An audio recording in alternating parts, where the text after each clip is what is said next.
Hello, everybody. Guess who we are? We are Frisky Biscuit. We are the podcast that is all about RVing. We are all about having fun, traveling, and also truckers. Boy, and food truckers. And this is my good old partner, Lisa. You going to sing your jingle today? Yeah, it's Lisa. Oh, come on. Dr. G and Lisa has arrived. How's that? We're happy to have you with us today. We got a lot of stuff to talk about, but the coolest thing that we've got today is we have an interview with a guy by the name of Robert Morales. He's known as Traveling Robert. We've got an extensive interview with him, and he's going to talk about a lot of his personal stuff as long as he's, he's a good guy. What a cool guy. What a cool guy. And so we are so happy to have him with us, and we really appreciate him taking the time. He's a busy guy. He's a musician. And he travels, and he's an influencer on YouTube, and he's a guy that drives around all over the country. I think he's been everywhere. So yeah, and his videos, amazing videographer. One of the first on YouTube to do the whole traveling circuit. Yes. So he's worth watching, and we'll talk a lot about him. He's great. He's a great guy. So we have that interview coming up very shortly. We have all kinds of things to talk about. We probably got more stuff to talk about than we have time to talk about with. So where would you like to start today? Well, we're here every Sunday, or every week, I should say. We usually get it out on Sunday. Let's talk about RV news and start with that, because the 2022 Rand McNally Motor Carrier Road Atlas, what the hell is that? That's what all the truckers use to I can never use that because I couldn't spell it or say it. Yeah, and it's so big, but you know what? It's actually the best for the truckers because they find the quickest routes. And also, when you're traveling in the Northeast and even in the South, those low-hanging bridges, you don't want to shave off the top of your RV on those bridges. So it shows you all the areas where they're located. Right. Yeah. So they're out now. We know of someone that actually did that. I know. It was not a pretty sight. They drove under a bridge, and oh my goodness, they were without an air conditioner. Just think of all the things that are on top of your truck or your RV. I mean, in a truck, you're just going to shave off the top of the truck. Oh. Well, your RV, you've got your satellite. If you've got solar, we've got all that crap on ours. I tell you what, we lose the top of our rig, we almost got a rig. So. I know. So that's a really good thing that just came out. And then I got some great statistics too. Did you know that 40% of all the leisure trips last year in 2021, at least 40% of them went camping?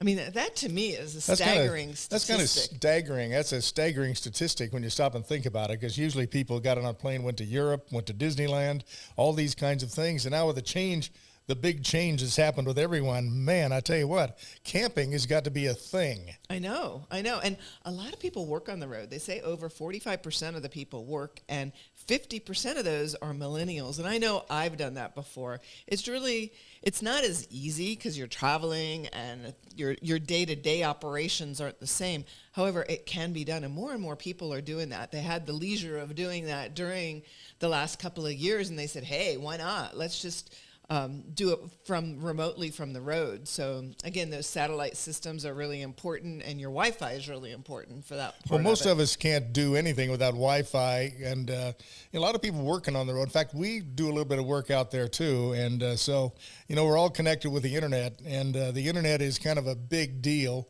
And if you haven't got good service inside your motorhome, then it really messes things up. Yeah, and for those of you that love watching us, if you will subscribe or hit the like button on YouTube, once we get 1,000 subscribers on YouTube, as you know, we're still fairly new into the market, we will start going live, and we're trusting we can do that this summer. We'd like to, when we're out traveling, like to do a couple of live streams out there just for fun. Mm-hmm. And when we're live, then we can also be in contact with you directly, and we can chitter-chat back and forth. So that'd be kind of fun. And we're going to see if we can get that. Right now, I'm having a hell of a time even getting a video out. So I don't know. Last week, I have to apologize about our podcast last week, as people are starting to expect to see the video as well as the podcast part of it. And we could not get this thing to record. I don't know what happened. We got gremlins, so my grandson can help me with that, I suppose. But we're going to attempt to make sure we have a video out on this one. So anyway, that's what happened to it. But we did get the video out for the food truck. Yes, Tyler, that was great. And we had great feedback on that. So that was very cool. Yeah, appreciate all your feedback on that. Yeah, and we appreciate all of you that are writing to us. And the best way to reach us, well, there's a couple of ways. You can reach us through our website, frisky-biscuit.com. You can reach us through, and that connects on to our email, but our email is friskybiscuitpodcast@gmail.com. And then you can also reach us right on our YouTube channel. We do check that fairly regularly. If you want to reach us right away, though, do the email, the Gmail address, friskybiscuitpodcast@gmail. Also, you may notice I am wearing one of our brand new caps, and they are very cool. People like these, and this is one of our Frisky Biscuit caps. And if I was smarter, I could zoom the camera in on it, but you get the idea. You got one over there you can show them. Yeah, we have them in a couple different colors. On the Frisky Biscuit, we have the blue jean color, which has really been popular. All our You have to raise it up a little bit. friends. So. Okay, can you see now? See right here? There you can tell by the camera. Okay. And then we also have the tan, which has really been popular too, with the golfers have wanted this. We also have two others that came in. We have our motor coach shirt, which is the two of us in this goofy little picture in our motor coach. And it comes in kind of a brownish faded color, which is really cool, and then kind of a burnt orange color. And we also have, which we had before, our You just had to put those up media hat. a little slow down, a little higher there. There you go. Okay, okay. And then also comes in that beautiful brown color too. So we just wanted to pass that on, and then all of our T-shirts are on our website now. So Vanna White, she's not. I'm learning. We gotta kind of work on where to find that camera and show this to everyone.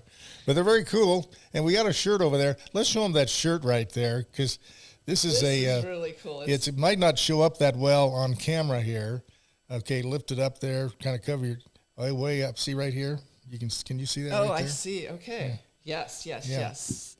All right. How's that? So this is an original pattern from us, and that's, of course, a leisure travel van, and there says Dream Home. Well, the camera's on you, isn't it? Is it? Oh, it is. There it is. I'm sorry. Oh, it man. is Sunday, so you gotta just laugh with us. Good Lord. But Help. our shirts are out there, and they've really been popular. So check them out on our website, frisky-biscuit.com. I'm going to get rid of the camera that's on me. That'll make it a lot simpler. You know what I mean? Well, let's get back to our RV news.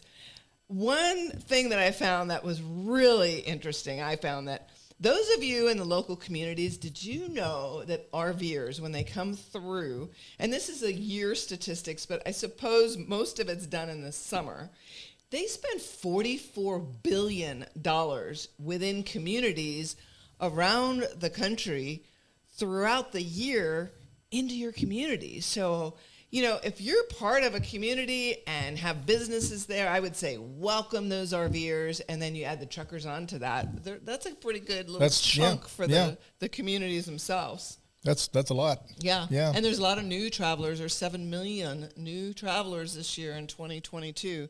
So and that's not counting the ones that are coming across the border. Yeah, the border's open now. So welcome Canadians that are coming back down They're here. not, the ones on the south of the border are not classified as travelers. They're something else, so we're not including them. That border. Yeah. We don't even talk about that border. Whoops. Watch out, Gary. We're not going to get political here. No. Okay, so let's talk about overlanding. I had to actually look it up. I wasn't sure what overlanding is. What is it? You knew, though. I kind of know. It's traveling in vehicles that are more hardy, that you can go out boondocking where you don't have electricity or water hookups, and it's becoming quite popular. 27% of people that have gone camping say they have done the overlander, and usually it's a 4-wheel drive vehicle, so you're going out into the mountains. A lot of people bring their Jeeps along, so they park in an RV park and then overland in their Jeeps, but generally it's camping. It means overlanding. And 46% of those people said they want to attempt it. So I think we'll see more and more of that in the RV industry. as time goes on. I think on. overlanding is kind of boondocking on steroids, right? It is. Kind of that kind of thing. And boondocking, for those of you that are not familiar with that term, is going out there where you can't plug into power, you have no water, you're carrying everything, and you're basically living off the grid. So it's kind of a cool thing. Our rig's set up for that, and most of them are now. So yeah, and we're seeing more and more four-wheel drive vehicles. They're smaller, usually on a Mercedes chassis or the Dodge chassis that are smaller vehicles that are going out, and that's really the new word is overlanding. So we're seeing more and more of that. Now, for the other guys that like to go to the RV parks, what we're finding is more adult RV parks are being put out there. They're taking out the slides, they're taking out the teeter-totters in the sandbox because it's so expensive to keep up. Does that mean they have adult movies there? I don't think so. Just we kidding. haven't found that yet. Just kidding, everyone. Just, but, you don't ever know. There are all kinds of LGBTQ, RVP, whatever they call them, parks. You do have to, if you're going to watch this podcast, you might as well be warned right now, we're completely politically incorrect, and I don't care. Yes. So realize that right now. Yes. You're not going to get political correctness here because we do not know how to do that. And the last statistics we have is a lot of those urban campers, so people that live in urban areas, their favorite thing to do is go to music festivals. And that makes sense. In the summer, there's so many cool music festivals all over the place. They're usually 2, 3, 4 days. And you take your rig and go out and enjoy the music. So finding more and more of that. That sounds like fun. When I was a young person, I did a lot of that. Those are a lot of fun. Yeah, now we just go high. Now you just take your fancy motorhome, park out there. No, I think that's one of my favorite things about motorhoming is the people we meet. In fact, I read an article this week that a gentleman, they asked him, don't you and your wife get lonely out on the road all by yourself? And he didn't know what to say. He was kind of flabbergasted saying, lonely? No. In fact, we have more friends out on the road than we did at home because at home, everybody's busy. They're in their own work situations in their own life. And we've met people from all over the world. They have time. And that was the biggest thing he said is time. They have time to go and enjoy themselves and enjoy the other people. Well, the big thing is, we've discovered is when we're working, we're working. And when you're home, you're distracted with all these things you're doing, mowing the lawn and painting and fixing stuff and taking care of the kids and running people around. When you get out here, your focus changes and you really have an opportunity to slow it down a little bit and meet people. That's what's kind of cool about it. Mm-hmm, yeah. Mm-hmm. And we've met some amazing people out on the road. So if you're still in mothballs, I know I keep saying this every week, but get out there. It's May. It's May Day today. It's the 1st of May. It's spring has sprung and spring out there. Spring out there. By the way, all these people that we're talking to on these interviews, those are called road warriors to us. And the reason they're road warriors is they're out there traveling, they're making a living, and they're traveling on the road. And we have the young people we talked to last week that have the food truck porked out. Man, they're on the road all the time. They're so booked out. And you don't realize it, but they're moving from point to point all the time and working and running a restaurant in the middle of that. So they are amazing young people. Anybody has a food truck, that's why we call them truckers too, because they're out there traveling and they're making some of these events very, very special. Mm-hmm. I mean, those road warriors that we're talking to and interviewing, what talent. I mean, let's talk a little bit about Robert Morales. I mean, the talent that he has is just incredible. He's one of the best videographers that I've ever seen. If you haven't watched his channel, Traveling Robert, it's really well done. And he has another channel that highlights his music. And Robert came from Cuba originally, and he'll talk a little bit about that in the interview. And a lot of people, I grew up in Florida, so I know probably more than the average person about Cuba. Most of the things we hear about Cuba is Cuba rum, and what else? Cigars. Cuban cigars, right? You don't realize that it's the biggest island in the Caribbean. It's half the size of Great Britain. I mean, that's how big it is. And there's 400 other little islands. So anywhere you go, 50% of everywhere you go in Cuba are beaches, and some of the best beaches in the world. So it's quite an amazing island. And their favorite pastime, their favorite sport, guess what? You wouldn't think about it. Baseball. And it's because 99.8% of their population is literate. They make anybody from 6 to 15 years old go to school. I mean, in America, in the U.S. America, we only have 88%. So they're even way more educated than we are. And they used to send their young men and women over here to school, and they'd come back and they'd have this baseball fever, and also the military when they were docking there. So it is the biggest pastime over there. So I would love to go there. I'd love to see the old cars, because they haven't imported the American vehicles like we have, and even from around the world. They've kept their old Chevys and their old cars, and they've had to redo them. So we'll send some pictures. Those cars are so cool too. If you take a look at some of the pictures, we're going to have some on the YouTube version of this. I'll show some of the stuff that Lisa's found.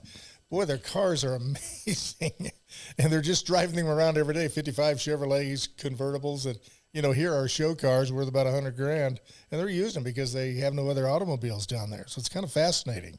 It's a fascinating country. They came up with the rum drinks. They came up with mojitos.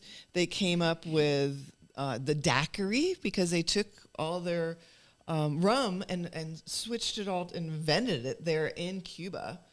They also have pretty good exports. We know of their tobacco exports, but they're also one of the leaders in nickel, and nickel is for stainless steel. And look how much we use that for all our appliances, even for the motorhomes. There's a lot of stainless in there, and Cuba's a big importer. And of course, well, before we get into that, we know we'll talk about their music, but the UNESCO sites, they have 9 of them on the island, and 7 of them are architectural. So the Spanish came in around the 1500s, and they still have some amazing Spanish architecture there. And then they had a lot of slaves, so they had a lot of the African influence along with their indigenous people. So their food is incredible, their music is incredible. It's just, we don't really know about it in the United States, so that's why I'm kind of going on a little bit. I'm kind of fascinated. Well, we're going to have to quit going on a little bit about it because we're almost out of time. Okay. And we have this interview with Robert, and I think we want to make sure we showcase that. So this is an amazing guy, and we encourage you to follow him on YouTube, even if you're not an RVer. He does great travel logs, and his music. His music's fun, and we're going to play a little bit of that here. So let's go right to Robert Morales, and here's Robert and Lisa. Welcome to Frisky Biscuit, Robert. This is Robert Morales, better known as Traveling Robert. Yes, thank you so much for having me. You bet. Well, to start, tell us a little bit about yourself. And I know you're one of the original RVers out there. How did you guys get into this originally? Well, originally back, I want to say 12 years ago or something like that, my brother-in-law rented an RV, one of those, that has a picture of like the Grand Canyon on the side, which I'm talking about. And we saw it, and, they travel with pets, and it seemed like a very comfortable way to make a road trip. Right. And, having your own bathroom and your own bedroom at the end of the day. So we decided to rent one. And at the time we just went up to Ohio, up and down. We did the Smoky Mountains, went to Cedar Point amusement park in Ohio, and we liked it. But we weren't sold on the idea yet. And then we rented another one, and we went out west. We actually flew to Denver, rented the Class C there, and did the Four Corners. Mainly Utah. The national parks in Utah and all that. And we're like, yeah, if we ever want to do this, this is the time. And then we found one that I could kind of sort of tow with my current vehicle, which was an SUV, and that fit in my driveway, and I wasn't going to break the bank. And we were like, okay, let's go for it. You only live once. And that was in 2014. And yeah. So maybe you inspired Robin Williams to do his movie with the RV. No, I think he predates me, but yeah, that's one of the classics. That one and the long trailer with Lucille Ball, that has to be the two that really got us into it too. Actually. Have you seen the travelers over the year change in the campgrounds? I mean, what have you seen over the years? When did you start originally? Well, we started in 2014, and in Florida, So of course at the time, and even more so in Florida, it was mostly snowbirds and a lot of retired people mostly. It was that older demographic. But I've seen more and more people, my age or even younger, that are starting to do this even full time now that we have pretty much internet ubiquitous pretty much everywhere. So a lot more families. And of course, it all changes in the weekend with the weekenders.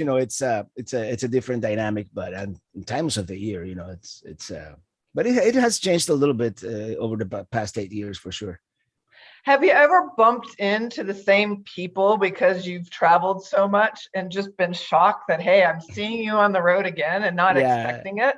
Yeah. There's a couple of people, and a lot of them actually also viewers of mine that I bumped into in Florida. Then we're in Maryland, and we happen to be in the same area. So let's get together. And at campgrounds, not so much, but certain people that I've bumped into, like in places like Quartzsite or one of the RV shows or one of the popular places around here. So yeah, it's happened. It doesn't happen as often, but it does. And do you prefer boondocking or do you stay at regular campsites? What's your preference? I like a combination of both. Hard to find boondocking places. There are some, but it's harder to find. But when I'm out west in Arizona or places, California, there's so much, BLM land out there that it's a lot easier. But then after 3 or 4 days, especially now that we're traveling together, I used to do part of this solo, but now my wife is traveling with me. After a couple of days, those tanks start filling up and we're ready for a full hookup site. So we combine. Nice. And are you traveling closer to home now, or are you doing longer trips together? No, actually, we have a very long trip planned in about 2 weeks. We're gonna go all the way to Oregon. We're gonna kind of following the Lewis and Clark route from 1804. So that's gonna be. Oh wow! When you get to Twin Falls, give us a shout if you want.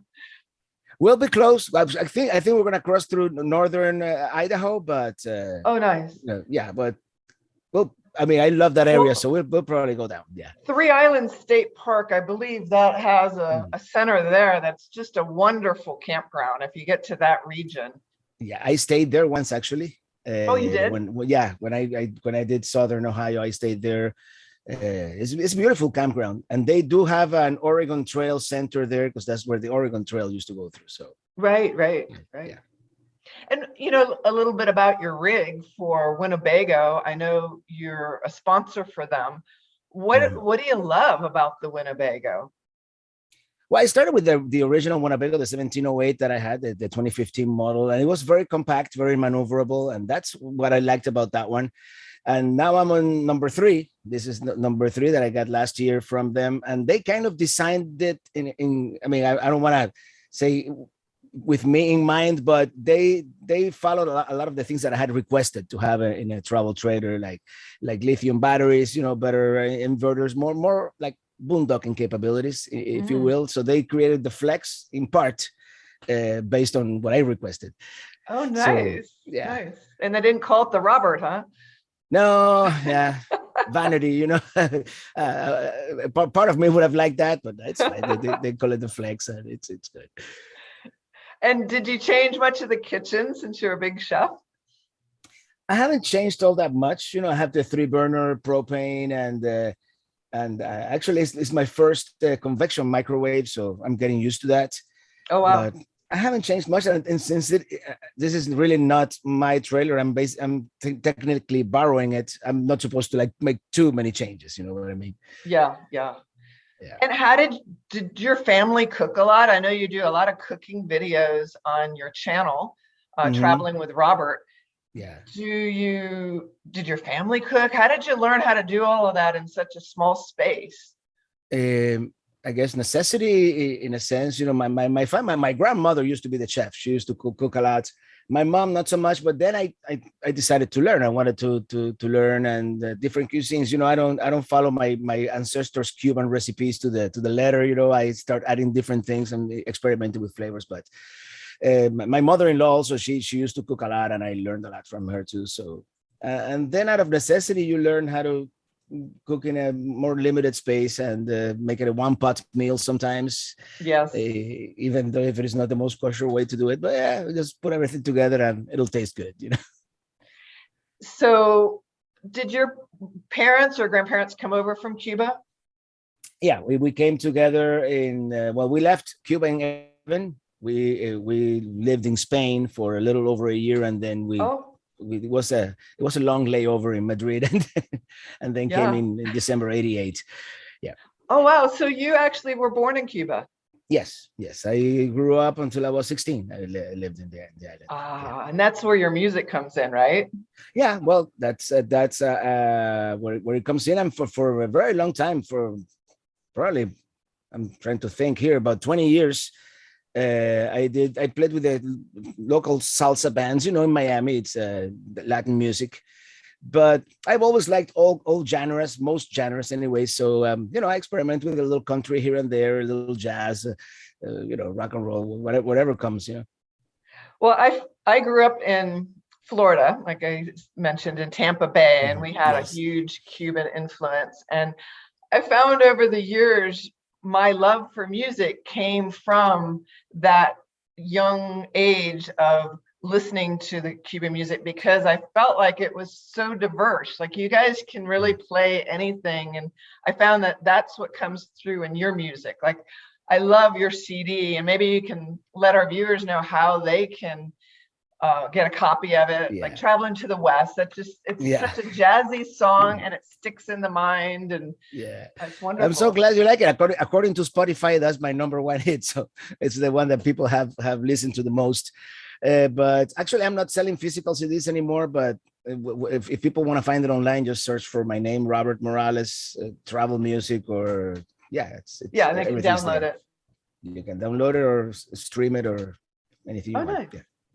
And are you still playing? Do you have a band? Do you have gigs? It's when I started RVing and I was still singing, it was kind of hard to have a steady gig, playing at a nightclub or whatnot, and then travel at the same time, because especially being a weekender, usually you play on the weekends, and if you have a day job and then you want to travel on the weekends, that didn't work out. So I decided to give it up. I still do it from time to time. I did it before the pandemic. I haven't done any live gigs after that, but before the pandemic, once in a while, there's this guy that plays at the casino in Miami, and he once in a while, hey, you want to come and play with a band, for one night? I'm like, yeah, sure, just to stay active. And then during the pandemic, I started doing online gigs, like virtual, on YouTube, on my other YouTube channel that I have for music. So, and did that really spark and take off during the pandemic? Because people were home a lot more. A lot of people, I actually called it, someone came up with the name Minitini Lounge. So it's a Minitini Lounge, and I still do them from time to time. And I get a couple hundred, more than a couple hundred, actually. More than I ever got at the nightclubs. Studio, right? You have a home studio? I do have a home studio, and I used to be a proper recording studio originally. I don't, I'm kind of transforming it more into a TV studio now, since I do more video than audio, really. So, but it's still there. I have all the equipment, so. It's in your blood, yeah. Yeah. I've been doing it for a long time. Well, we'll give you a challenge if you ever want to do a Frisky Biscuit jingle. Okay. We can figure something out. Yeah. That would be fun. Yeah. So when you've been on the road, tell us some of the funny stories. Like what's one of the funniest things that has happened to you on the road?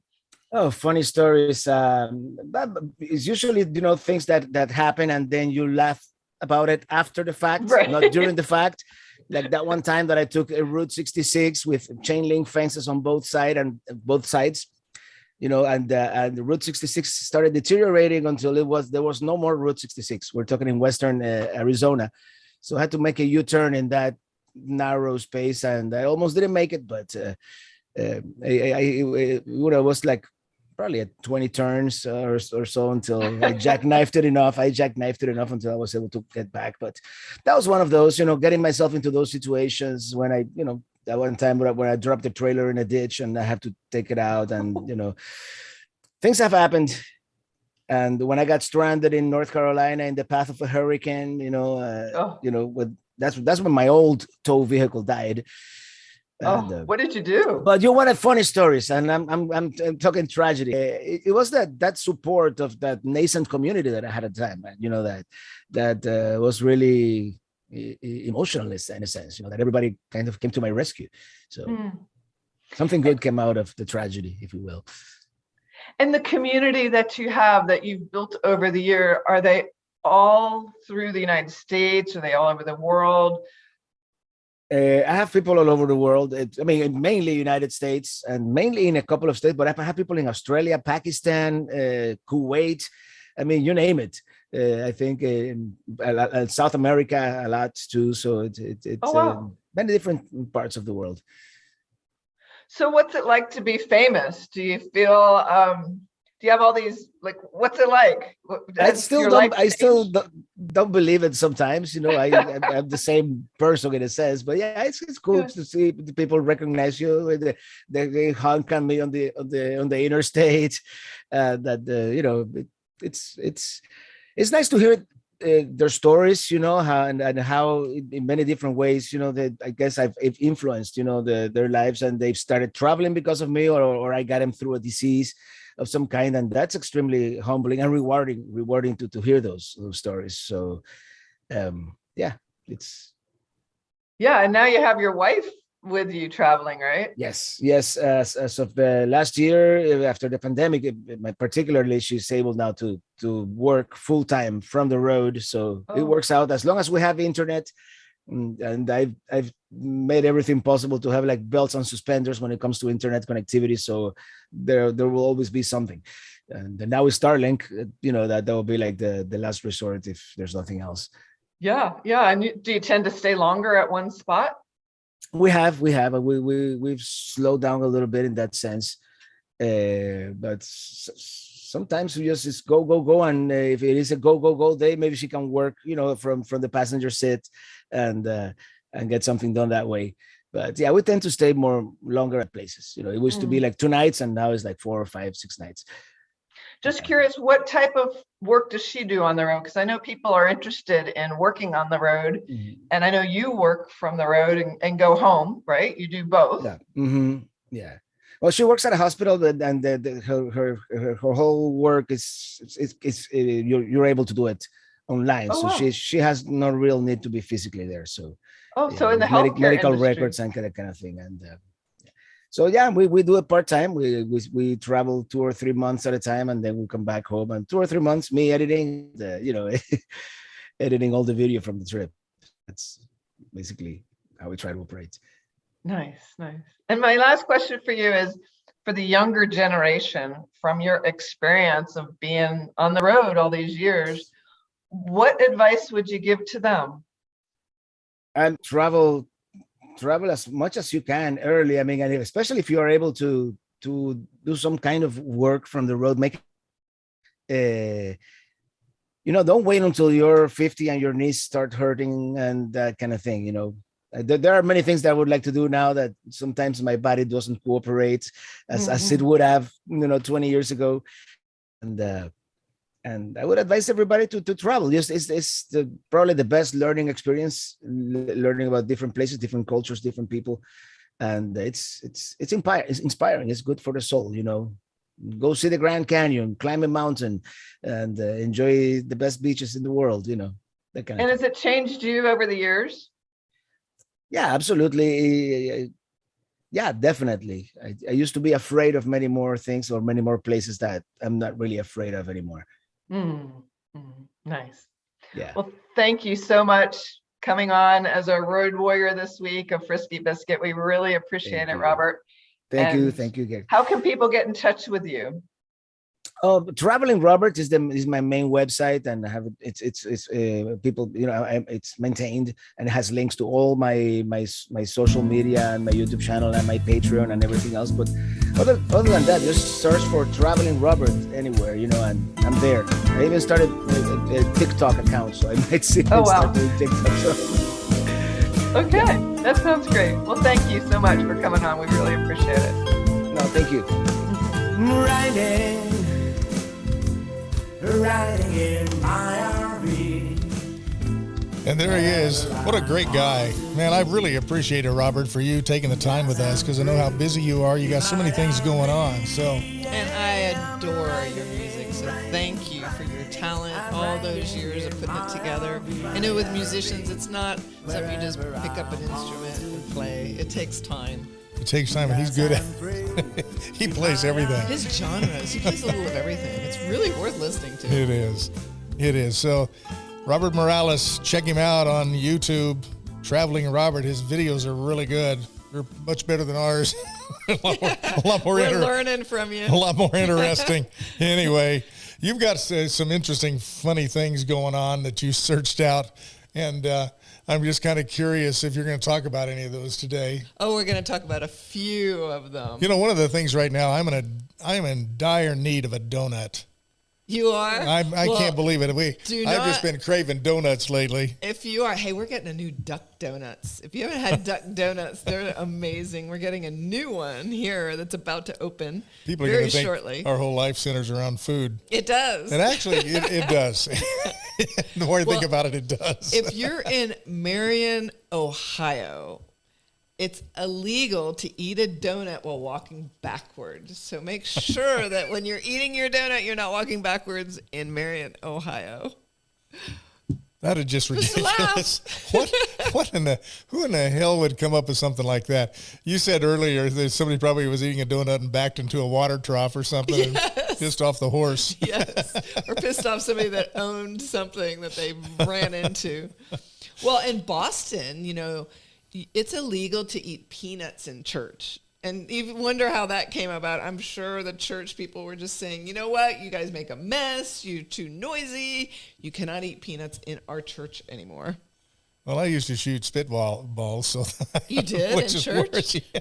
Oh my gosh! Yes. Sorry, God. But I did a lot of things like that probably we shouldn't be talking about. Okay, and one more. You can't put your ice cream cone in your back pocket if you're in Alabama, Kentucky, or Georgia. So I know a lot of you are going to be traveling through the South this year, so make sure your ice cream cone is not in your back pocket. That makes total sense. Yeah. When was the last time you put an ice cream cone in your back pocket, right? Time. Well, let's talk a little bit about Road Warriors and what that means to us. And we have these little stickers here, and we want to give one to you. So... yeah, here they are, Road Warriors. They're just really wonderful stickers. They really stand out. We give them out to people along the road as we meet you. If you want one, you can contact us. And a Road Warrior are those of you that are out on the road, whether you're RVing, trucking, food trucks, commuting, and we look for you to interview, just like Robert Morales and just like the food truck people that we had, Tyler and Lacey. That's what we do. We love to hear your stories, and we want America to hear your stories. We certainly do. And around the world. Absolutely. And, this is all about having fun, and summer's here. Today, it's where we're at here in Twin Falls, Idaho. It's a little hard to tell because we've got a little bit of rain going on, but that makes it really pretty out there. And we got our rig in the driveway right now, getting it kind of dialed in. Yeah, getting ready to go and putting a smile on our face. As you can see, our Frisky Biscuit cup. It reminds us to our smile. logo makes no sense. No, but it's fun. Somebody asked me the other day, how come some of those cups have Band-Aids on them and some of them don't? You know the answer to that? It's very technical. We don't know. We don't know why we did that, but we did it. We just decided to sit in the cup so it wouldn't break. We put that Band-Aid on there. Exactly. Well, I tell you what, we're getting down to it. Is there anything else we wanted to kind of cram into this little program here? By the way, like and subscribe. We'd really appreciate that if you'd do that on YouTube. As they're all saying now, it helps the algorithm find you better. Something like that. Well, we're doing it because we want to go live. We do this for fun, and we do it on the weekends, and we're going to be traveling a lot this summer. So we want to take it live to meet you. However, YouTube says we can't do it without 1,000 subscribers. So we really ask you to subscribe there and on the Spotify, Apple, Google, all the podcasts. There's about 15 or 16 of them that we're on. So you can find us everywhere. And they told me that I can't use my other channel as a portable to port all those over to us here, which is drgary.tv. If you want to watch that, it's a little more serious content, but we appreciate that as well. And then I suppose we ought to give a little plug to part of the financial strength of our podcast and what keeps it going and helps pay for a lot of this, and that is Moose-Eye Grantology. So why don't you tell them a little bit about your real job? Okay. Well, Moose-Eye Grantology is a grant writing company. We also work with board of directors. We work with nonprofits to help you facilitate your mission and find funding for you. And I know a lot of the new nonprofits, it is challenging. You're still collecting funds from individuals, from corporations. However, once you've been an organization, a 501c3 for at least 3 years, it's a really good time to start looking in the grant direction. And we can help you at Moose-Eye Grantology. You can reach us through our website, mooseeyegrantology.com. And we're here. If you have any questions or you need any help, give us a call. Also, if you are a trucker out there, we want to interview you. You're one of the primary focuses of our podcast. We're very interested in what's going on in the trucking business right now, and there's a lot going on in the trucking business, but you guys are the unsung heroes of everybody's life. I mean, if it's going to happen, it's going to come through a truck most likely, or a train, and then it goes to the truck, and then it comes to us out here at our doors. So if you're a trucker, contact us at risky-biscuits.com. It's actually risky-biscuit. I always put an S on that. And an F in the beginning. Yes, and I say risky rather than frisky. Yes. Frisky starts with an F and it has no S on the end. I'll tell you what, old age is not for wimps. You know, this is not easy being me. No, I know. It's easy being me, though. Oh, it is very easy being you. Yeah, I tell you what, we're going to go ahead and tail out here with this song that you seem to love of Robert Morales. Yeah. Thank you for listening to us today. We love you. We thank you. This little song is Robert Morales and his thing, Driving to the West. So we want you to drive to the West, and we want to meet you out there this summer in the motorhome or whatever you're camping with, and check us out. Look for a Frisky Biscuit, and we want to interview you out there on the road and have some fun. So until next time, this is Dr. G and Lisa saying bye-bye, and we'll see you next week. And by any luck, we'll make a video out of this, and it'll be on YouTube soon. Until then, bye-bye. Driving to the west, into the sunset, driving to the west, driving to the west.